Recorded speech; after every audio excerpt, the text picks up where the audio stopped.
The Last of Us, Part 2. Ah, what a masterpiece. 11 out of 10? Easy.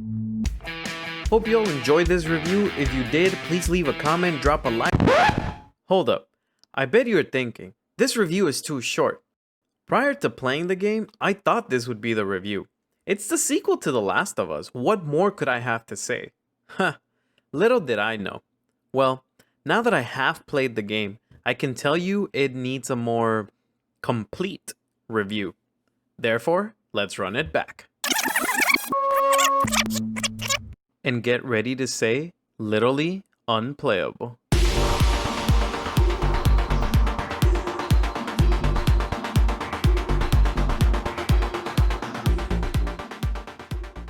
First things first, there will be spoilers, like major spoilers. No way around it since this is a story-driven game.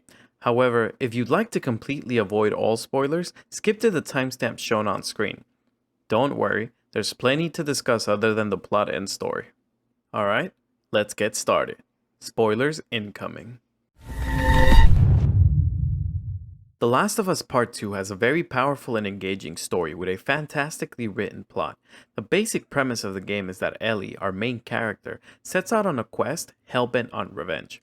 Revenge for what, you ask? Well, just the most controversial decision the game developers could have made.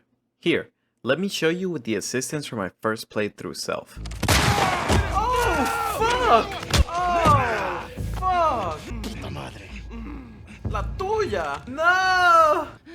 Ellie gets captured trying to save Joel and witnesses his final moments. Fucking get up! No! Joel, please get up! Yeah, it wasn't pretty. And to add salt to the wound, here comes this asshole.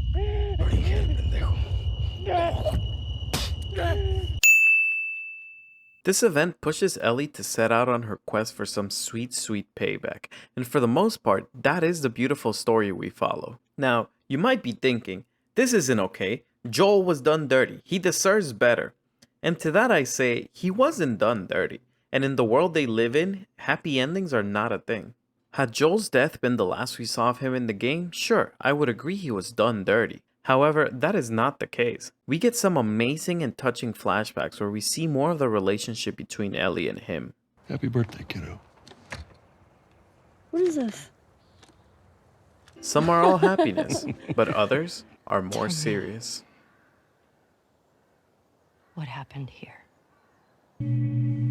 Don't you fucking touch me!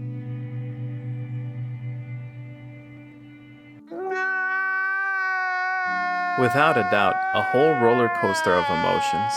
Getting back to the story, all is well until we re-encounter Abby, the girl who killed Joel. The plot pulls a fast one on us, not only with a cliffhanger,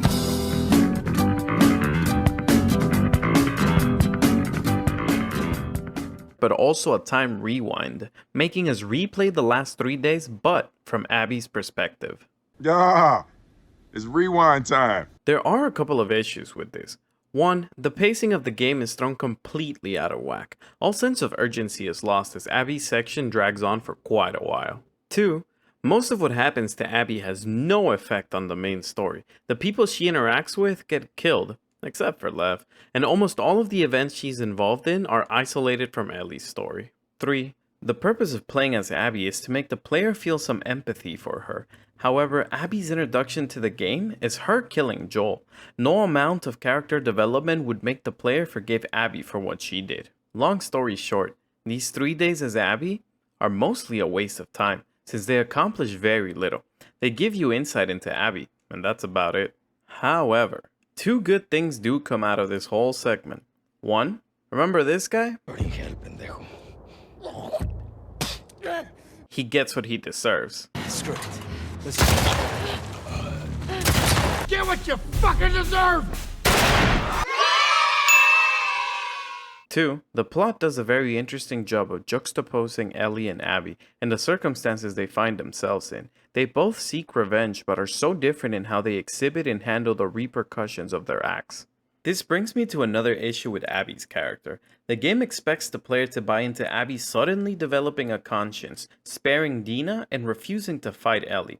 when nothing about her character justifies these actions. She's been a cold-blooded killer who feels no remorse nor shows any form of self-conflict for her decisions. It's because of this that Abby's sudden ability to forgive and move on at the game's climax seems anything but genuine. You're a piece of shit, Abby. Ellie, on the other hand, has clearly been struggling with her actions throughout the game, from being shaken up by beating Nora to death, to feeling disgust at herself for killing Mel and her unborn child.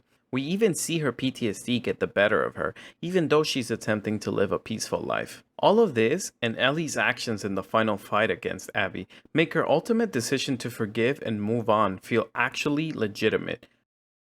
I must admit, I was initially pissed with the game's conclusion. Not only is Ellie left all alone, but Abby gets to live. And also, Ellie losing 2 fingers, which crippled her ability to play guitar. Her only remaining connection to Joel is heartbreaking. Downright ruthless heartbreaking. Like, shit, game? All things considered, I think my hatred towards Abby was justified, even if it is all due to subjective reasoning. Is killing the main antagonist in a story of revenge too much to ask for? Well, for starters, this isn't really a revenge story. The plot may lead you to believe that it is, but in reality, it is a story about forgiveness and learning to move on. Furthermore, our choices, what we want, have no place in this narrative. This is Ellie's and Abby's story. They make the choices. We just sit back and experience it all. I will say though, this notion of revenge is bad seems to only apply to Ellie, since Abby does get the brutal revenge she had been craving and doesn't suffer as much as Ellie does for it. It's not an easy story to accept, but Naughty Dog's decision to kill Joel and have Ellie end up alone in no way make this a bad game. If anything, the developers really challenged the player to think and feel way outside of their comfort zone, making this a powerful story, even if it does have a few setbacks that keep it from being perfect. But enough about the plot. I could keep talking about it for hours and hours. Let's welcome back our friends who may have skipped all the spoilers and will just now be rejoining us. And that concludes all major spoilers. Let's now move on to talk about something that is just as important as the plot, the gameplay. Right out of the gate, I chose to play on hard difficulty. I figured it would make my experience a bit more realistic and similar to what the characters were experiencing. I was correct. Combat overall is very exhilarating. Enemies are tough, resources are scarce, stealth is very essential, and you can go from shooting to meleeing with the press of a button. No need to switch to a melee weapon first, and this is always a plus. All actions feel extremely satisfying and are accompanied with just the right amount of detail.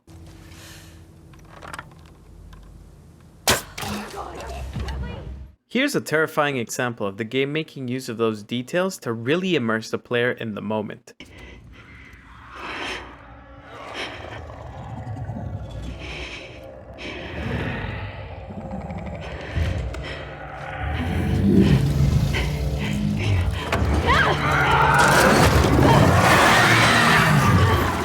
Oof.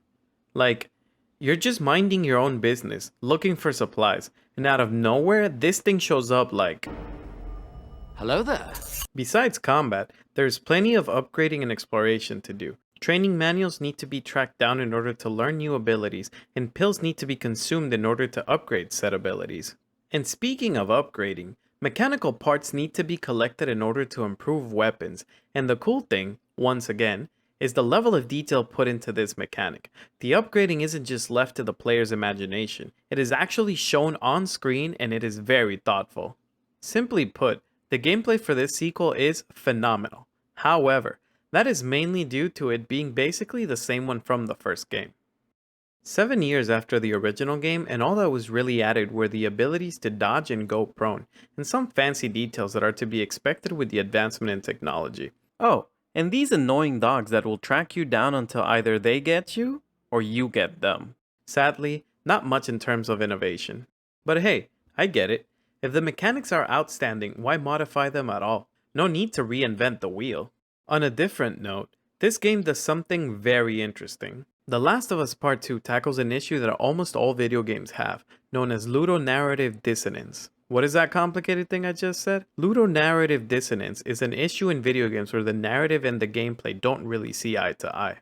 Take Assassin's Creed Odyssey. You could argue the main objective in the game is to reunite your family. Sounds pretty non-violent, but what do you spend most of the game doing? Absolutely killing the living shit out of anyone in your way. Thus, the narrative and the gameplay are disjointed. In the case of The Last of Us Part 2, the narrative, for the most part, is one of revenge, and the gameplay reflects exactly that, as Ellie shoots, slashes, stabs, and blows up anyone or anything who is foolish enough to stand in between her and her vengeance. Thus, this is a great example of ludonarrative resonance when the narrative and gameplay do see eye to eye. Finally, there is something truly beautiful and heartwarming that Naughty Dog has included in this game. In the spirit of inclusion and not depriving anyone of the opportunity to experience this story, the game comes with preset availability settings to help those with visual, auditory, and motor disabilities play and complete the game. Good job, Naughty Dog.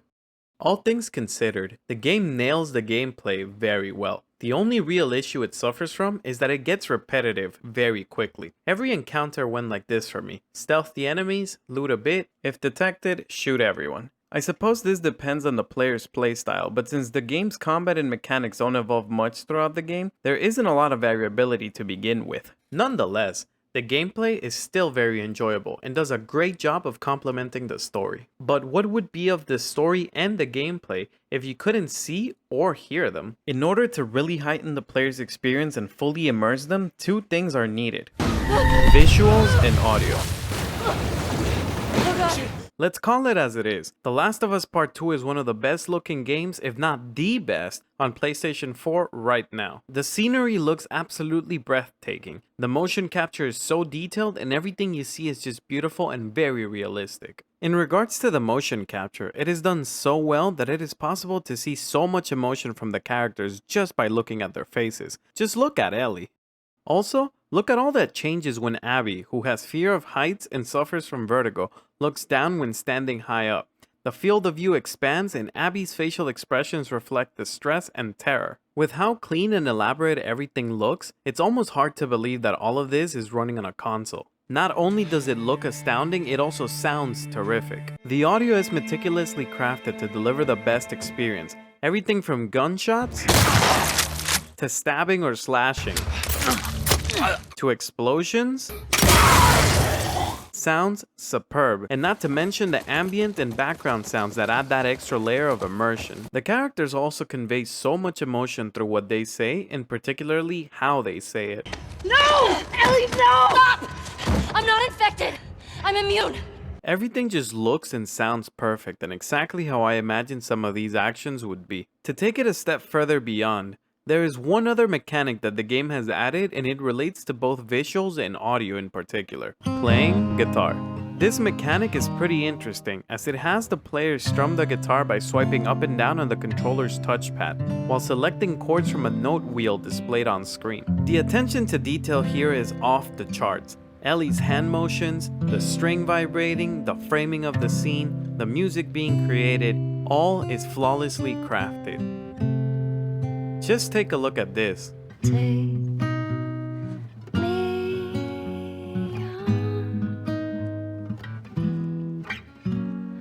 I'll be gone in a day or two.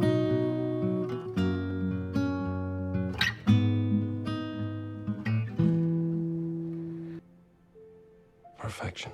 While making sure that minor details look and sound great may not be the most important thing in a video game, it speaks volumes of Naughty Dog's high standards when they take the time to make sure even the non-essentials are phenomenal. So, let's check. A powerful story, an immersive gameplay, and on top of that, quality visuals and audio. Seems like a recipe for a fantastic game. The question is, how much of it will you play past completing the story? For that, we look at the game's replayability. Online games like Apex Legends and Call of Duty Warzone are very popular because of their high replayability value. Players keep coming back because each match is different and there is always something new to try out. Open world games like Assassin's Creed Odyssey and The Legend of Zelda Breath of the Wild have so much content that players will be putting in countless hours way past the main story's completion. On the other side of the spectrum are single-player, story-driven, linear games. The Last of Us Part 2 falls into this category. Sadly, there isn't a massive world to explore, a seemingly infinite amount of side quests, alternate endings depending on choices, or a co-op/multiplayer mode to enjoy with friends. The game does provide a relatively small area early on in the story where the player can explore different locations and complete some minor tasks. There are also a decent amount of collectibles to find throughout the whole game, but that's about it. Other than missing some collectibles, the only other reason to replay this game is to unlock all trophies, and that is only if the player is a completionist like I am. Unfortunately, The Last of Us Part 2 falls very short in terms of replayability. But what about the other playability? The unplayability. That's correct. Here at Literally Unplayable, I don't just evaluate the good aspects that make a game. No. I also look at what makes a game bad, so much so that I have made a whole category for it. Without further ado, let's dive right into this game's unplayability. First off, look at this nonsense. Ellie is crouching behind a solid piece of concrete, and yet her flashlight shines right through it. There doesn't seem to be an opening below the slab of concrete, so no way the light is leaking beneath it. Next, we have a case of dumb AI. Ellie is sneaking around, crawling through some high grass to conceal herself, and along comes Jesse. What's worse is that this guy doesn't spot him. Get a load of this. Ellie is so strong that she doesn't need to use her arms to hold debris or to push it out of the way. Damn Ellie, look at them gains. This one was infuriating. Gotta love it when you're running away from a horde of infected and out of nowhere, a magical barrier decides to stop you in your tracks, making you an easy minute meal for the hungry fungi. However, this one takes the cake. I had never encountered a video game boss so tough and powerful that it could kill you in the middle of a cutscene. Clearly, this boss is on a whole different level. What do you think, Vegeta? It's over 9,000! NANI? You get the idea. I'm sure there are plenty of other glitches and minor inconveniences. But for now, let's conclude this review and award the final score.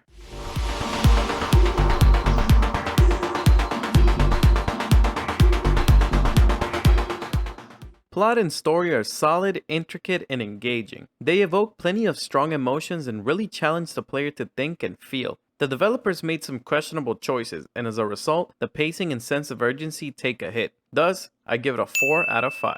Gameplay is very enjoyable and impressive as it immerses the player into the world quite well. Combat, exploration, and upgrading are handled nicely, but almost the same as in the prequel. Eventually, most aspects become repetitive and somewhat dull, but never bad. Thus, I give it a 4 out of 5. However, due to the game's accessibility settings and being able to melee without having to first equip a melee weapon, I will award a point. With this addition, my final score for gameplay is 5 out of 5. Visuals and audio are outstanding. The balance between the two aspects aids with the game's immersion and overall feel. Graphics far exceed expectations. OST is great but not quite perfect. Thus, I give it a 4 out of 5. Replayability is without a doubt the roughest aspect of this game. There is almost no incentive to continue playing past the main story's completion, other than unlocking all trophies. New Game Plus and Chapter Select seem kind of pointless. Thus, I give it a 2 out of 5. Unplayability is outrageous, ludicrous, and downright ridiculous. Yet, most of the unplayability quote-unquote issues can be resolved by restarting at the last checkpoint, and none of them are true game-breaking glitches. At most, they are instances to make fun of the game. Thus, I give it a 5 out of 5. Therefore, my final score for Naughty Dog's The Last of Us Part 2 is a 20 out of 25. Or 4 out of 5 if you prefer averages. Or 80% if you miss school and seeing percentages on paper.